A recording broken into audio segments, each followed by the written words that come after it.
Hi കൂട്ടുകാരെ, ചങ്ങായി വ്ളോഗ്സിലേക്ക് എല്ലാവർക്കും സ്വാഗതം. അപ്പോൾ എൻ്റെ എല്ലാ കൂട്ടുകാരും സുഖമായിട്ടിരിക്കുന്നു എന്ന് ഞാൻ വിശ്വസിക്കുന്നു.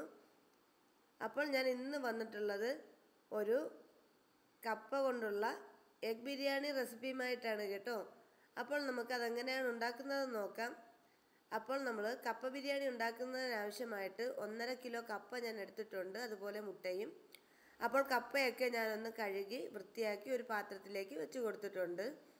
അതിലേക്ക് ആവശ്യത്തിനുള്ള വെള്ളവും മഞ്ഞൾപ്പൊടിയും കൂടി ചേർത്തിട്ടുണ്ട്. ഇനി ഇതിലേക്ക് ആവശ്യത്തിന് ഉപ്പ് കൂടി ഇട്ട് കൊടുത്തതിന് ശേഷം നമുക്ക് നല്ലതുപോലെ ഇതിനെ ഒന്ന് വേവിച്ചിട്ടെടുക്കണം കേട്ടോ. അപ്പോൾ നമ്മൾ കപ്പ തയ്യാറാക്കുന്ന സമയത്ത് കപ്പ അങ്ങ് വെന്ത് കുഴഞ്ഞു പോകാൻ പാടില്ല. കുക്കറിലാണെങ്കിലും നമ്മൾ ഇതുപോലെ വല്ല പാത്രത്തിലുമൊക്കെ വെച്ചിട്ടാണ് വേവിക്കുന്നതെങ്കിലും അതൊന്ന് ശ്രദ്ധിക്കണം കേട്ടോ. വെന്ത് കുഴഞ്ഞു പോയിട്ടുണ്ടെങ്കിൽ കപ്പ ബിരിയാണിക്ക് അത്ര ടേസ്റ്റ് കിട്ടത്തില്ലേ. അപ്പോൾ ഞാൻ ഇതിലേക്ക് ആവശ്യത്തിന് 2 സവാളയും അതുപോലെ തന്നെ കറിവേപ്പിലയും 1 പച്ചമുളകും ഇഞ്ചിയും വെളുത്തുള്ളിയുമാണ് എടുത്തിട്ടുള്ളത്. അപ്പോൾ അതൊക്കെ ഞാൻ നല്ലതുപോലെ ഒന്ന് അരിഞ്ഞു കൊടുത്തിട്ടുണ്ട്. ഇഞ്ചിയും വെളുത്തുള്ളിയൊക്കെ ചതച്ച് വെച്ചിട്ടുണ്ട് കേട്ടോ. ഇനി ഇതിലേക്ക് വേണ്ട മസാലക്കൂട്ടുകളാണ്. അതിനാവശ്യമായിട്ട് മഞ്ഞൾപ്പൊടി, പെരിഞ്ജീരകപ്പൊടി, മല്ലിപ്പൊടി, കുരുമുളക് പൊടിയും കാശ്മീരി ചില്ലി പൗഡറും എടുത്തിട്ടുണ്ടായിരുന്നു. നമ്മുടെ കപ്പയൊക്കെ ഞാൻ നല്ലതുപോലെ ഒന്ന് വേവിച്ചെടുത്തിട്ടുണ്ട്. വെള്ളമൊക്കെ ഒന്ന് വാത്ത് കളഞ്ഞതിന് ശേഷം 1 സ്പൂണോ അല്ലെങ്കിൽ വേറെ തടിത്തവിയോ എന്തെങ്കിലും വെച്ചിട്ട് ഇതുപോലെ ഒന്ന് ജസ്റ്റ് ഒന്ന് ഉടച്ചു കൊടുക്കണം കേട്ടോ. അപ്പോൾ എൻ്റെ എല്ലാ കൂട്ടുകാരും ഇതൊന്ന് ട്രൈ ചെയ്ത് നോക്കണം. വീഡിയോ ഇഷ്ടമായാൽ എന്നെ സപ്പോർട്ട് ചെയ്യാൻ മറക്കരുത്. എൻ്റെ ചാനൽ പുതുതായിട്ട് കാണുന്ന കൂട്ടുകാരുണ്ടെങ്കിൽ സപ്പോർട്ട് ചെയ്തേക്കണേ. ഞാനിവിടെ കപ്പയൊക്കെ ഒന്ന് റെഡിയാക്കി എടുത്തിട്ടുണ്ട്. ഇനി നമുക്ക് ഇതിലേക്ക് ആവശ്യമായിട്ടുള്ള മുട്ട നമുക്കൊന്ന് പൊട്ടിച്ചു കൊടുക്കാം കേട്ടോ. ഞാനിപ്പോൾ ഇവിടെ 5 മുട്ട എടുക്കുന്നുണ്ട്. ആദ്യം ഞാൻ 3 മുട്ടയാണ് ഈ ഒരു വീഡിയോയിൽ കാണിച്ചിട്ടുണ്ടായിരുന്നത്. കപ്പയൊന്ന് കട്ട് ചെയ്തെടുത്തപ്പോഴത്തേക്കും കപ്പ കുറച്ചധികമുണ്ട്. അപ്പോൾ കപ്പയ്ക്ക് അനുസരിച്ച് നമ്മൾ മുട്ട എടുത്തിട്ടില്ലെങ്കിൽ നമുക്ക് കപ്പ ബിരിയാണിക്ക് ഒരു ടേസ്റ്റും കിട്ടത്തില്ല കേട്ടോ. അപ്പോൾ ഈ 1.5 കിലോ കപ്പയ്ക്ക് 5ഓ 6ഓ മുട്ടയൊക്കെ വേണ്ടി വരും. ഞാനിവിടെ 5 മുട്ട എടുത്തിട്ടുണ്ട്. ഒരു മൺചട്ടി എടുത്ത് അതിലേക്ക് കുറച്ച് എണ്ണ ഒഴിച്ചു കൊടുത്തിട്ടുണ്ട്. അത് ചൂടായി വന്ന സമയത്ത് പച്ച ഉലുവയാണ് ഇട്ട് കൊടുത്തിട്ടുള്ളത്. അപ്പോൾ മൺചട്ടിക്ക് പകരം നിങ്ങളുടെ കയ്യിൽ ചുവട് കട്ടിയുള്ള ഏത് പാത്രം ഉണ്ടെങ്കിലും നമുക്ക് എടുക്കാവുന്നതാണ്. അതിലേക്ക് കുറച്ച് പട്ടയും പെരിഞ്ജീരകവും ഇട്ട് കൊടുത്തു. പിന്നെ ആവശ്യത്തിന് കറിവേപ്പില ഇട്ട് കൊടുത്തതിന് ശേഷം ഇഞ്ചിയും വെളുത്തുള്ളിയും കൂടെ ചതച്ച് വെച്ചത് ഇട്ട് കൊടുത്തിട്ടുണ്ട് കേട്ടോ. പിന്നെ അതിലേക്ക് കട്ട് ചെയ്ത് വെച്ചിട്ടുണ്ടായിരുന്ന പച്ചമുളകും കൂടി ചേർത്തു. പിന്നെ സവാളയും ഇട്ട് ആവശ്യത്തിന് ഉപ്പ് കൂടി ഇട്ട് കൊടുത്തതിന് ശേഷം നമുക്കിതിൻ്റെ പച്ചമണം മാറുന്നത് വരെ ഒന്ന് ഇളക്കി കൊടുക്കാം കേട്ടോ. അപ്പോൾ പച്ചമണം മാറുന്നത് വരെ ഒന്ന് ഇളക്കി കൊടുത്താലും മതി. അല്ലാതെ ഇതൊന്ന് ബ്രൗൺ കളർ ആവുന്നത് വരെ മൊരിയിച്ചിട്ടൊന്നും എടുക്കേണ്ട ആവശ്യമില്ല. ഇനി നമുക്ക് പൊടിക്കൂട്ടുകൾ ഇട്ട് കൊടുക്കാം. മഞ്ഞൾപ്പൊടി ഇട്ട് കൊടുത്തിട്ടുണ്ട്. പിന്നെ ഇതിലേക്ക് ഞാൻ ഇട്ട് കൊടുക്കുന്നത് മുളക് പൊടിയാണ്. മുളക് പൊടി കാശ്മീരി ചില്ലി പൗഡറാണ് ഞാൻ എടുത്തിട്ടുള്ളത്. നിങ്ങൾക്ക് എരിവുള്ള മുളക് പൊടി വേണമെങ്കിലും എടുക്കാം.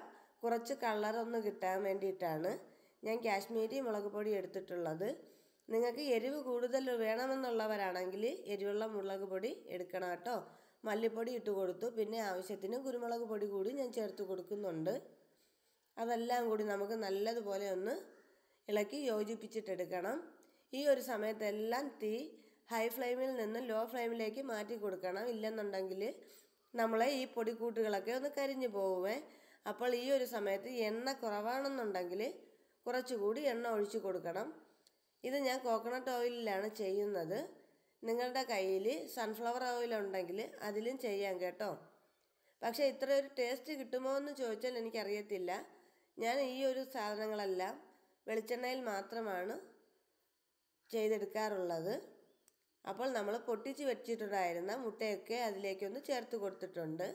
ഇനി നല്ലതുപോലെ ഇതിനെ ഒന്ന് ഇളക്കി യോജിപ്പിച്ച് വേവിച്ചിട്ടെടുക്കണം. അപ്പോൾ നമ്മൾ ഈ മുട്ട ഇങ്ങനെ റെഡിയാക്കി എടുക്കുന്ന സമയത്ത് ബ്രേക്ക്ഫാസ്റ്റിനോ ചോറിനോ ഒക്കെ കഴിക്കുമ്പോഴത്തേക്കും നമ്മൾ നല്ല രീതിക്ക് വറുത്തിട്ടല്ലേ എടുക്കുന്നത്. ആ രീതിയിൽ മുട്ട ഒന്ന് വറുത്തെടുക്കേണ്ട ആവശ്യമില്ല കേട്ടോ. ചെറിയ കുഴമ്പ് രൂപത്തിലൊന്ന് മുട്ട വേവിച്ചെടുത്താൽ മതി. ഇനി ഇതിലേക്ക് നമ്മൾ വേവിച്ച് വെച്ചിട്ടുണ്ടായിരുന്ന ആ ഒരു കപ്പ കൂടിയാണ് ഒന്ന് ചേർത്ത് കൊടുക്കുന്നത്. അപ്പോൾ കപ്പയെല്ലാം ഒന്ന് ചേർത്ത് കൊടുത്തതിന് ശേഷം നല്ലതുപോലെ ഇതിനെ ഒന്ന് ഇളക്കി കൊടുത്ത് യോജിപ്പിക്കണം. നല്ല മിക്സ് ചെയ്യണം കേട്ടോ. അപ്പോൾ എല്ലാ ഭാഗത്തും ഈ അരപ്പ് കൂട്ട് പിടിക്കുന്ന രീതിയിലൊന്ന് മിക്സ് ചെയ്ത് കൊടുക്കണം. അപ്പോൾ നമ്മൾ ഈ ഒരു സമയമാകുമ്പോഴത്തേക്ക് ഉപ്പൊക്കെ ഒന്ന് പാകത്തിനുണ്ടോ എന്ന് നോക്കണം. ഉപ്പ് കുറവായിട്ട് തോന്നുന്നുണ്ടെങ്കിൽ കുറച്ച് ഉപ്പ് കൂടി ഒന്ന് ചേർത്ത് കൊടുക്കുക കേട്ടോ. അപ്പോൾ ഞാൻ കുറച്ച് ഉപ്പ് പൊടി കൂടി ഞാൻ ഇതിലേക്ക് ഇട്ട് കൊടുത്തിട്ടുണ്ട്. ഞാൻ ഇതിൽ കാണിച്ചിരിക്കുന്ന ഉപ്പിൻ്റെയും എരിവിൻ്റെയൊക്കെ അളവ് ഞാൻ എടുത്ത കപ്പയുടെ അനുസരിച്ചിട്ടാണ്. അപ്പോൾ നിങ്ങൾ കൂടുതൽ കപ്പ എടുക്കുന്നുണ്ടെങ്കിൽ കൂടുതൽ അരപ്പ് കൂട്ടും ഉപ്പും ഒക്കെ ഒന്ന് ചേർക്കാനായിട്ട് ശ്രദ്ധിക്കണം കേട്ടോ. അപ്പോൾ നമ്മുടെ ടേസ്റ്റി ആയിട്ടുള്ള കപ്പ ബിരിയാണി ഞാൻ ഇവിടെ റെഡിയാക്കി എടുത്തിട്ടുണ്ട്. അപ്പോൾ എൻ്റെ എല്ലാ കൂട്ടുകാർക്കും ഈ ഒരു കപ്പ ബിരിയാണി ഇഷ്ടപ്പെടുമെന്ന് ഞാൻ വിശ്വസിക്കുന്നു. ഇത് ഞാൻ മുട്ട വെച്ചിട്ടാണല്ലോ ചെയ്തിട്ടുള്ളത്. ഞാൻ ചിക്കൻ വെച്ചിട്ടും അതുപോലെ തന്നെ ബീഫും മട്ടനും ഒക്കെ വെച്ചിട്ട് കപ്പ ബിരിയാണി ഉണ്ടാക്കിയിട്ടുണ്ട്. പക്ഷെ അതിലൊക്കെ കാട്ടിലും എനിക്ക് ഏറ്റവും ഇഷ്ടപ്പെട്ടത് ഈ ഒരു മുട്ട വെച്ചിട്ടുള്ള കപ്പ ബിരിയാണിയാണ് കേട്ടോ. അപ്പോൾ എൻ്റെ എല്ലാ കൂട്ടുകാരും ട്രൈ ചെയ്ത് നോക്കണമെന്ന് ഞാൻ ഒന്നും കൂടി പറയുവാണ്. അത്രയ്ക്കും ടേസ്റ്റാണ്. അപ്പോൾ ഇന്നത്തെ എൻ്റെ കുഞ്ഞു വീഡിയോ ഇത്രയേ ഉള്ളായിരുന്നു. വീഡിയോ ഇഷ്ടമായിട്ടുണ്ടെങ്കിൽ ലൈക്ക് ചെയ്യുക, ഷെയർ ചെയ്യുക, സബ്സ്ക്രൈബ് ചെയ്യുക, തൊട്ടടുത്ത ബെല്ലൈക്കൺ അടിച്ചു പൊട്ടിക്കാനും മറക്കരുത്. അപ്പോൾ അതിലൊരു ഓൾ എന്ന ഓപ്ഷൻ കാണിക്കും. അതിൽ കൂടി ഒന്ന് ക്ലിക്ക് ചെയ്താൽ മാത്രമേ ഞാൻ ഇടുന്ന വീഡിയോസിൻ്റെ നോട്ടിഫിക്കേഷൻ നിങ്ങൾക്ക് ലഭിക്കുകയുള്ളൂ. അപ്പോൾ പുതിയൊരു വീഡിയോയിൽ കാണാം. ടാറ്റാ.